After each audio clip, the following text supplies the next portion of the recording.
श्री गोपाळ कृष्ण भगवान की जय। विडा नंबर 95।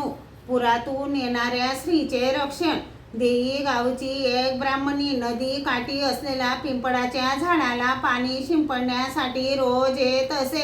तेथून ती नेहमी सर्वज्ञांना बघत असे। एके दिवशी सर्वज्ञ छिन्न स्थळीवर बसलेले होते।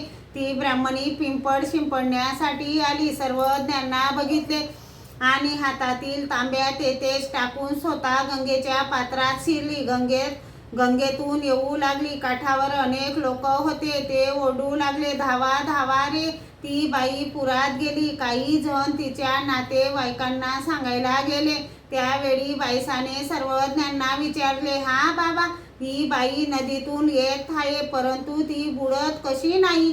ती तर जमिनीवर चालतात तशी चालत आहे। सर्वज्ञांनी सांगितले, बाई, ये येतेच, या दर्शनाची या चाडा येते असे तरी येते नेनो कोणीची तारील। तेवढ्यात तीच आली। सर्वज्ञांना दंडते घातले, श्रीचरणा लागली।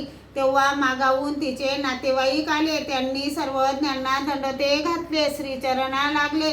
थोडा वेळ बसले, मग निघाले। सर्वज्ञांनी सांगितले, हिला कमरेला धरून घेऊन जा, तिच्या कमरेला सांगडी बांधा। त्यांनी म्हटले, जीजी, ही जशी आली तशी परत का जाणार नाही? सर्वज्ञांनी सांगितले, येथे येताना जसे सहज निर्विघ्नपणे येता येईल त्याप्रमाणे जाता येणार नाही। मग ते सर्वज्ञांनी सांगितल्याप्रमाणे तिला घेऊन गेले।